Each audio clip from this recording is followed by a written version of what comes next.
Assalamualaikum warahmatullahi wabarakatuh.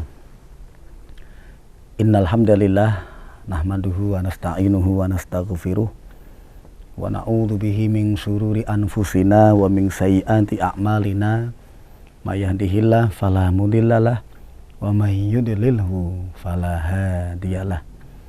Asyhadu an la ilaha illallah wahdahu la syarikalah wa asyhadu anna sayyidana Muhammadan abduhu wa rasuluhu la nabiyya ba'dah.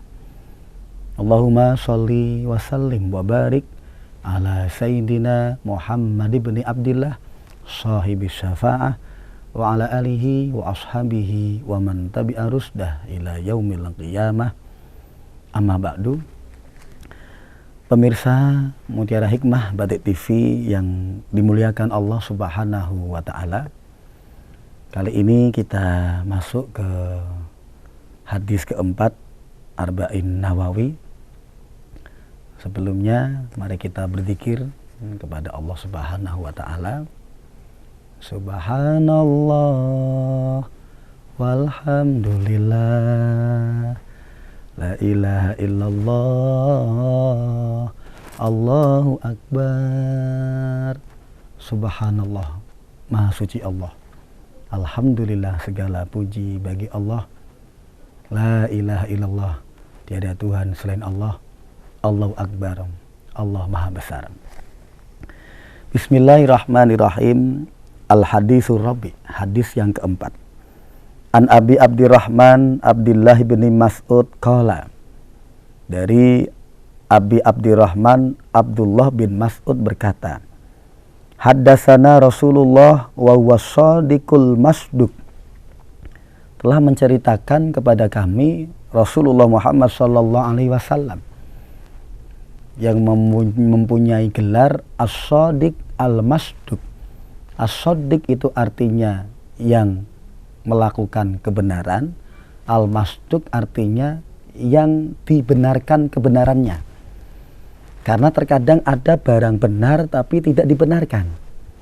Ada barang dibenarkan tapi padahal tidak benar. Tapi kalau Rasulullah benar dan dibenarkan. Itu perbedaan Rasulullah dengan kita-kita orang. Terkadang kita melakukan kebenaran, tapi mungkin bagi sebagian orang dianggap kebenaran yang kita lakukan adalah keliru atau salah. Itu namanya kebenaran yang tidak dibenarkan. Tapi kalau Rasulullah as-shadiq al-masduq, benar dan juga dibenarkan. Inna ahadakum yajma'u khalquhu fi batni ummihi arba'ina yauman. Sesungguhnya bahwa manusia, kita semua orang ini, itu diciptakan oleh Allah Subhanahu wa ta'ala.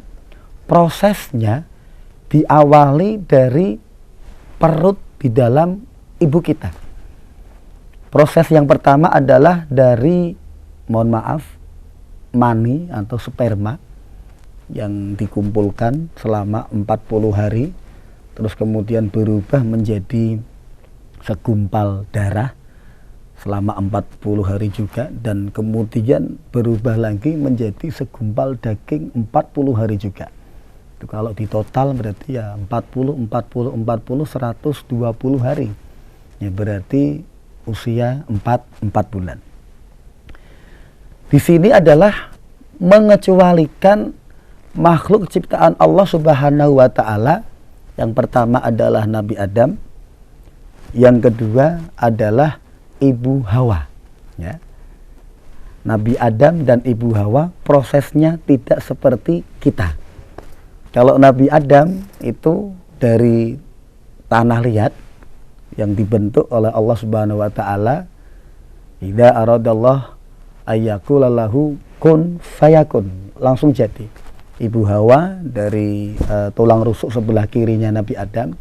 Nah, seluruh keturunannya ini kita semua, nah itu baru prosesnya adalah dimulai dari pembuahan sel telur dulu, dari sperma, yaitu selama 40 hari. Summa yakunu alaqatan misla dalik.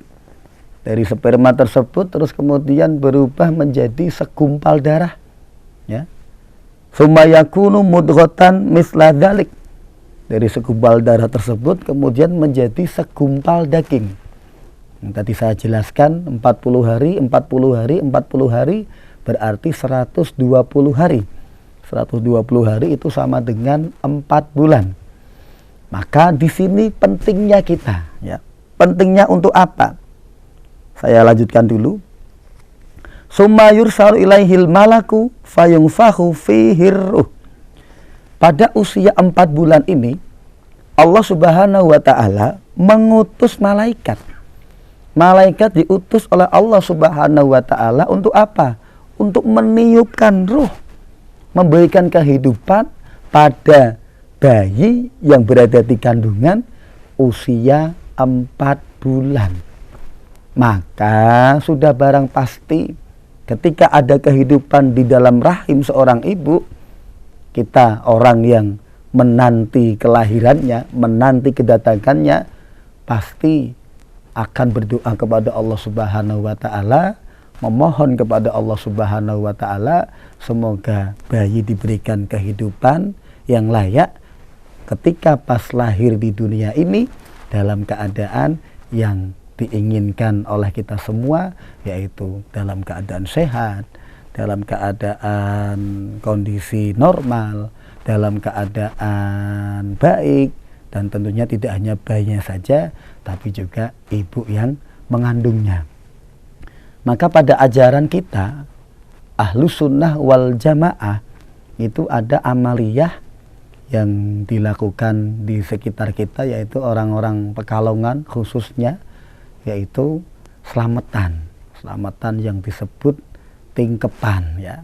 Tingkepan itu kalau kata ayah saya, abah saya, tingkepan itu singkatannya barang penting sing kudu dikekepi tenanan, ya. Kenapa barang penting? Karena di dalam rahim ada calon manusia yang akan lahir, itu penting, maka harus dikekepi tenanan. Nah, tradisinya itu ada yang mengatakan ngapati, ada juga yang mengatakan mitoni. Ngapati itu berarti diambil dari kata 4, artinya usia 4 bulan. Tapi kalau mitoni itu diambil dari kata pitu, yo artinya usia 7 bulan. Entah mau memakai yang ngapati ya monggo, mau memakai yang mitoni ya monggo.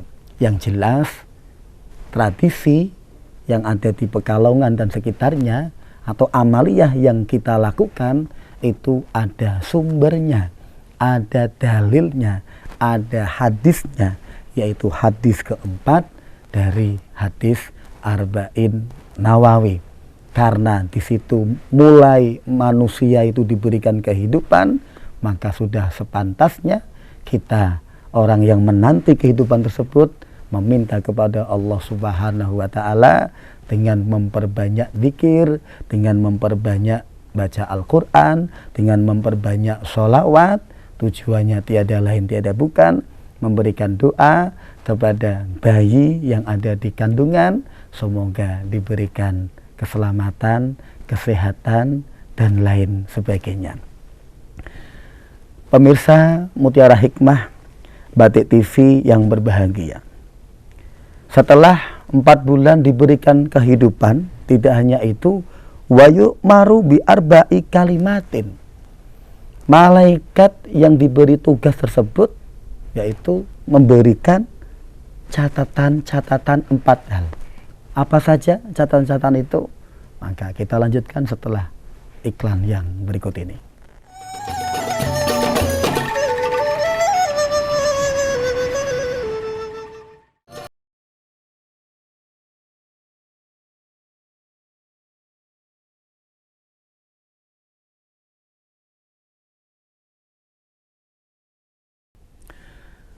Pemirsa Mutiara Hikmah Batik TV yang dirahmati Allah Subhanahu wa taala.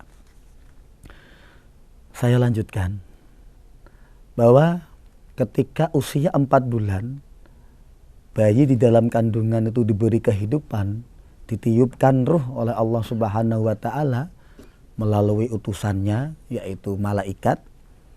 Malaikat tersebut juga diperintah oleh Allah Subhanahu wa taala 4 hal catatan. Artinya bayi lahir itu sudah membawa ciri atau membawa identitas, membawa takdirnya masing-masing. Yang pertama apa? Bikat birizkihi. Yang kedua adalah wa ajalihi. Yang ketiga adalah wa amalihi. Dan yang keempat adalah wasyaqiyun au sa'idun. Yang pertama rezeki. Maka sudah barang pasti yang namanya rezeki itu, kalau orang Indonesia ini ya NKRI, harga mati. Rezeki itu ya harga mati. Nek pancen takdire kuwi cetakane ki sugih, ya sugih. Nek cetakane melarat ya melarat.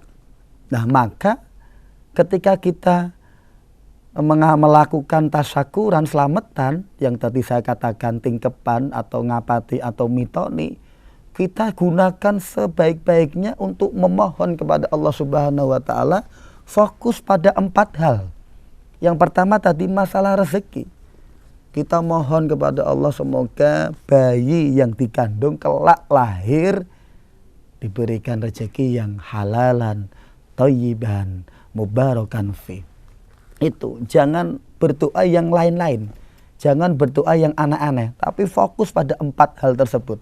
Yang pertama, minta diberikan rezeki yang halalan, thayyiban. Terus doa yang kedua apa? Wa ajalihi.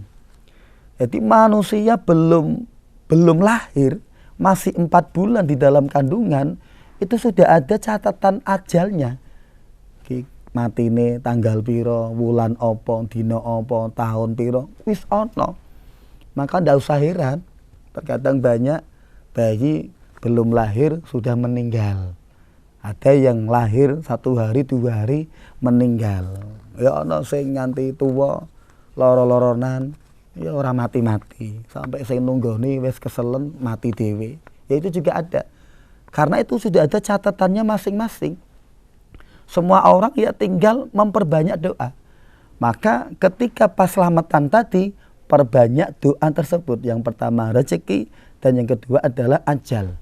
Semoga diberikan ajal yang baik, yaitu ya ajal yang husnul khotimah, kematian yang menyenangkan, kematian yang luar biasa, yang dikatakan di dalam Al-Quran, wala tamutunna illa wa antum muslimun.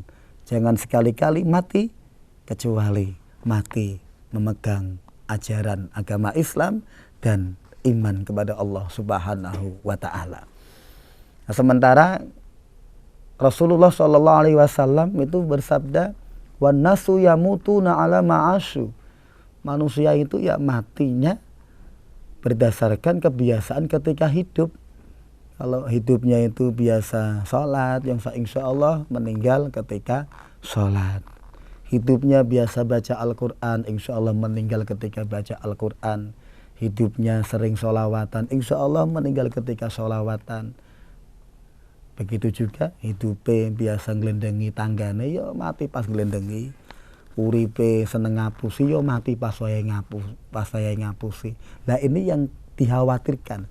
Maka sudah barang pasti kembali kita mohon kepada Allah Subhanahu wa Ta'ala, bayi belum lahir semoga diberikan husnul khotimah. Luar biasa. Yang ketiga adalah wa amalihim. Perbuatan-perbuatan yang dilakukan kelak bayi itu semoga yang dilakukan adalah amalan sholihan makbulan. Dan itu kita minta sebelum bayi lahir. Sekali lagi, itu diminta, dimohon sebelum bayi lahir. Apa sih logikanya, bagaimana sih? Logikanya, ketika Allah memberikan catatan tersebut, tapi sementara kita memohon kepada Allah Subhanahu wa Ta'ala, catatan yang Allah catat itu adalah schedule atau rencana, tapi sementara doa yang kita panjatkan ini adalah janji Allah. Artinya apa?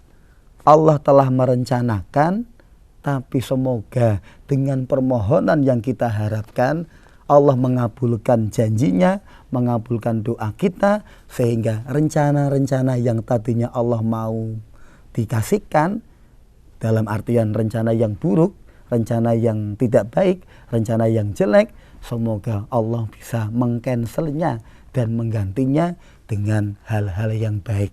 Ini harapan dengan kita memohon berdoa kepada Allah Subhanahu wa ta'ala. Dan yang keempat adalah wasaqiyun aw sa'idun.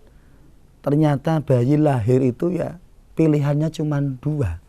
Kira-kira nanti celaka atau nanti bahagia. Manusia lahir itu sebenarnya ya kalau kita ketahui bersama, kira-kira bocah lahir ki bakal dadi wong apik apa bakal dadi wong elek. Iki lahir ki kira-kira bakal engke calon swarga apa calon neraka. Maka sebenarnya kalau kita melihat itu, Masya Allah, kita mestinya ketika ada ibu melahirkan harus benar-benar perbanyak doa, memohon kepada Allah Subhanahu wa ta'ala. Semoga ya tadi kelahiran bayi yang diharapkan adalah rezekinya halalan thayyiban, kemudian ajalnya juga baik yaitu husnul khotimah. Dia adalah menjadi orang-orang yang amaliyahnya bagus, dalam artian orang-orang yang fastabiqul khairat, berlomba-lomba dalam kebaikan, selalu wa'amilus sholihat, melakukan perbuatan-perbuatan yang sholih, perbuatan-perbuatan yang baik. Dan yang paling penting adalah wasaqiyun aw sa'idun. Diharapkan semoga bayi itu adalah bayi yang benar-benar selamat, yang kelak akan masuk surganya Allah Subhanahu wa ta'ala. Pemirsa, kita lanjutkan setelah yang satu ini.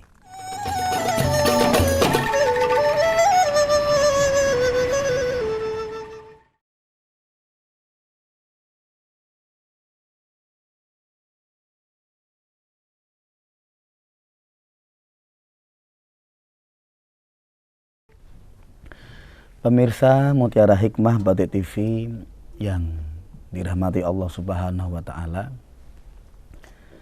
Fawalladzi la ilaha ghairuhu, maka demi zat yang tidak ada Tuhan selain dirinya, yaitu Allah Subhanahu wa ta'ala. Inna ahadakum la ya'malu bi amali ahlil jannah hatta ma yakunu bainahu wa bainaha illa dira'un fayasbiqu alaihil kitab fayamalu bi amali ahlin nar fayadkhuluha. Ini menjadi renungan bagi kita semua. Artinya apa? Terkadang ada di antara kita manusia yang ketika hidupnya selalu melakukan ibadah yang luar biasa. Sholat tidak pernah ditinggalkan, puasa di bulan Ramadan selalu dikerjakan, jangankan yang wajib, yang sunnah juga dijalankan. Tidak hanya melakukan sholat 5 waktu, tapi sholat rawatib, sholat duha, sholat tahajud, luar biasa. Jangankan puasa di bulan Ramadan, puasa yang sunnah pun dikerjakan. Puasa Senin, Kemis, puasa di tanggal 13, 14, 15 bulan Komariah, dan juga 27, 28, 29 atau 28, 29, 30 bulan Komariah. Terus kemudian puasa-puasa sunnah di bulan-bulan tertentu seperti bulan Muharram, bulan Dzulhijjah dan lain sebagainya. Luar biasa. Sekaya-kayaknya itu ini surga ini. Ini pasti jaminan surga. Karena tidak pernah maksiat kepada Allah Subhanahu wa ta'ala.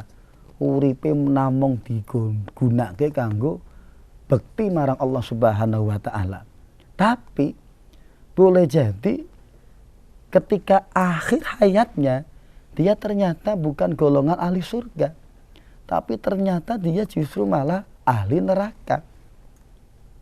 Disebabkan karena apa? Ya karena menjelang kematiannya atau menjelang ajalnya ternyata dia menjadi manusia yang takabur, dia sombong, sehingga dia lupa kepada Allah Subhanahu wa ta'ala. Bahwasanya yang dikerjakan adalah la haula wala quwata illa billah. Tapi dia lupa akan hal itu. Merasa dirinya paling benar, merasa dirinya paling hebat, merasa dirinya paling wah segalanya. pokoknya nomor satu, tiada duanya. Justru orang-orang yang semacam inilah ini menjadi orang-orang yang ternyata di kelak kemudian hari dia bukan menjadi penghuni surga, melainkan penghuni neraka. Demikian juga sebaliknya, wa inna ahadakum la ya'malu bi amali ahlin nar hatta ma yakunu bainahu wa bainaha illa dira'un fayasbiqu 'alaihil kitab fayamalu bi amali ahlil jannah fayadkhuluha. Terkadang di antara kita ada yang kelihatannya wah ini pasti neraka iki. Wis gecek, digebuk, dihukum, disiksa wis sing paling ngeri iki. Terkadang kita melihat karena ndelok kelakuane sing buadeke ora umum. Ibarat kata tidak hanya sekedar bajingan, tapi bajingan tambahi tengik ya ta. Wis kaya ngopo kuwi entek ngamek. Tapi kita tidak tahu. Ternyata dia mengakui kesalahannya, dia mau bertobat, dia mohon ampun kepada Allah Subhanahu wa taala, dan saat dia bertobat, Allah Subhanahu wa taala menurunkan Rahman Rahimnya, menurunkan kasih sayangnya sehingga tobatnya diterima dan dosanya diampuni oleh Allah Subhanahu wa taala. Dan saat tobatnya diterima, Allah mengampuni dosanya, saat itu juga Allah mengambil nyawanya. Nah, ini yang dinamakan orang yang kelihatannya itu calon neraka, tapi ternyata dia adalah menjadi penghuni surga. Maka dari itu, pemirsa Mutiara Hikmah Batik TV yang dimuliakan Allah Subhanahu wa taala. Kita mungkin sering mendengar cerita-cerita kiai-kiai kita ya. Ada yang namanya Kiai Barseso, ada yang namanya Kiai Bal'am Ba'uro. Di situ diceritakan konon menjadi orang yang hebat, namanya juga kiai, pasti hebat, alim alamah, tapi ternyata matinya dalam keadaan su'ul khotimah, na'udzubillah, summa na'udzubillah min dalik. Tapi juga ada cerita yang konon katanya dia menjadi pembunuh yang luar biasa. Membunuh orang itu jumlahnya sampai 99. Nah, ketika membunuh ke 99, dia ingin bertobat. Dia datang kepada seorang pendeta. Kata pendeta, wah dosa kamu kebanyakan itu. Kalau kamu bertobat, tidak akan diampuni sama Tuhan. Marah dia. Maka digenapkanlah menjadi 100. Wah, 100 sudah dia membunuh orang. Kemudian datang kepada seorang ulama, seorang kiai. Diceritakan kejadiannya kepada kiai tersebut. Pak Yai, saya membunuh 99 orang Pak Yai. Tapi ketika saya ketemu pendeta, saya mau bertobat, katanya tobat saya tidak diterima. Saya marah Pak Yai. Maka saya genapkan, sudahlah menjadi 100. Nah, terus kesini mau apa? Ya saya mau tanya, kira-kira kalau saya bertobat diterima apa tidak? Dalam hati Pak Kiai, ya janjane ya padha ora ditampa. Tapi nek yang ngomong ora tampa, mati juga nggih bakale. Akhirnya Pak Kiai punya firasat, oh pasti diterima, pasti diterima. Wong innallaha ghafurur rahim. Sesungguhnya Allah itu Maha Pengampun dan Maha Penyayang. Udah pasti diterima. Oke. Yang penting kamu tobat ya. Ayo ucapkan 2 kalimat syahadat. Asyhadu alla ilaha illallah wa asyhadu anna Muhammadar Rasulullah. Saya bersaksi bahwa tiada Tuhan selain Allah, dan saya bersaksi bahwa Nabi Muhammad adalah utusan Allah. Setelah dia mengucapkan 2 kalimat syahadat, dia beristighfar, astaghfirullahaladzim, mohon ampun kepada Allah. Maka apa yang terjadi? Kita lanjutkan setelah yang berikut ini.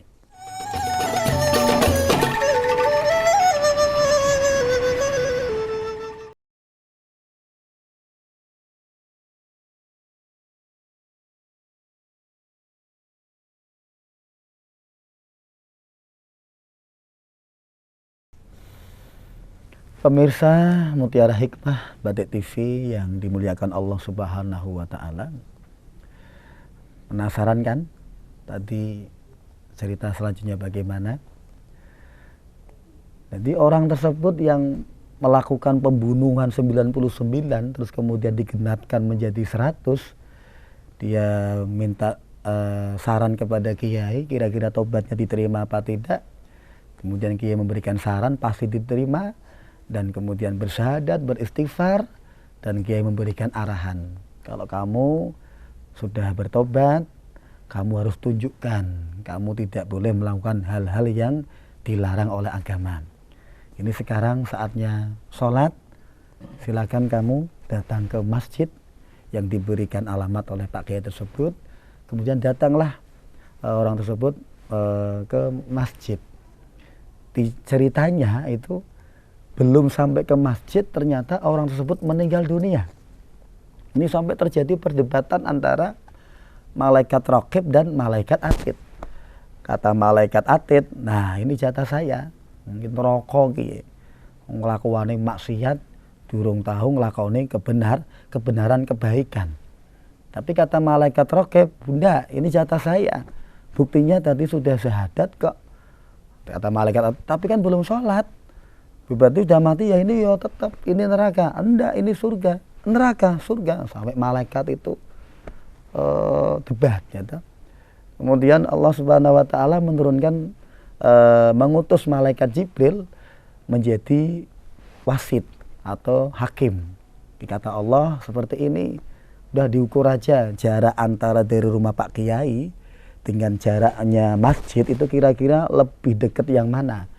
Kata Allah, kalau lebih dekat rumahnya Pak Kiai, masjidnya masih jauh, ya udah itu berarti jatahnya Raqib.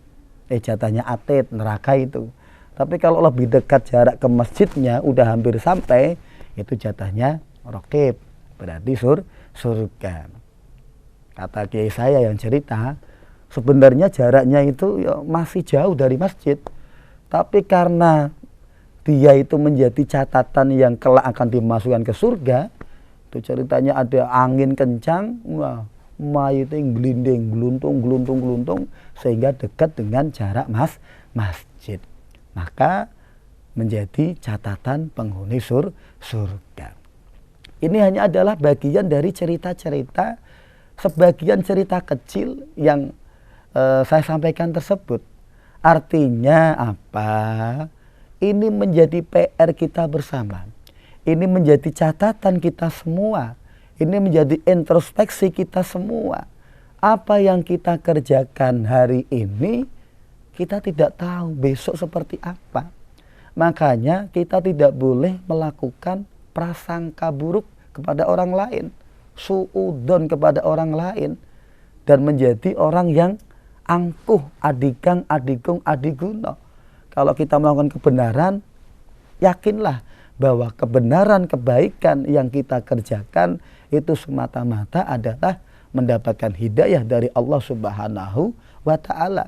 Kita kembalikan dengan banyak zikir, la haula wala quwata illa billahil aliyil azim. Dan kita tidak boleh menjustis atau menghakimi orang-orang yang melakukan salah, orang-orang yang melakukan dosa itu pasti neraka. Tidak diperbenarkan, tidak diperbolehkan.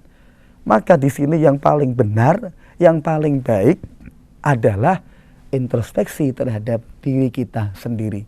Perbanyak ampunan kepada Allah Subhanahu wa ta'ala.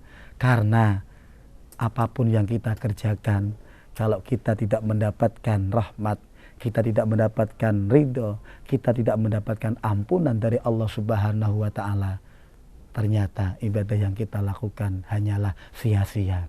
Tapi kita tetap harus mempunyai keyakinan yang kuat. Karena yang kita kerjakan adalah baik, kita punya keyakinan pasti akan diberikan yang terbaik oleh Allah Subhanahu wa ta'ala. Dengan catatan tidak membanggakan, tidak menyombongkan bahwa dirinya pasti terbaik, tidak boleh. Dan kita tidak boleh meremehkan orang yang melakukan salah, orang yang melakukan dosa, itu adalah pasti neraka, tidak boleh.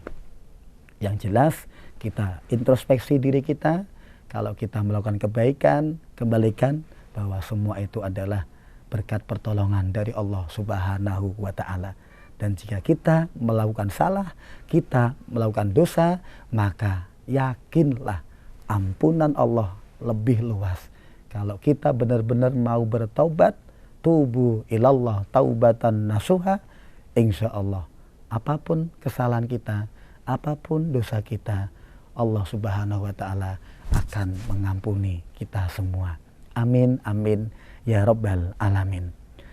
Pemirsa Mutiara Hikmah Batik TV yang dirahmati Allah Subhanahu wa Ta'ala, kesimpulan dari hadis yang keempat ini, bahwasanya kita kembalikan bahwa Allah memiliki takdir untuk kita semua, maka takdir yang telah diberikan Allah kepada kita semua, bagaimana biar rencana Allah itu bisa berjalan sesuai dengan harapan kita, maka perbanyaklah doa.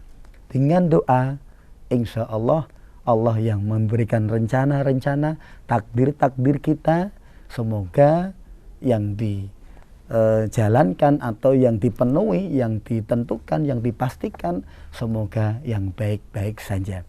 Karena kita ketahui bersama bahwa khairihi wa syarrihi minallah. Takdir Allah itu ya yang baik, yang buruk, semuanya dari Allah Subhanahu wa Ta'ala.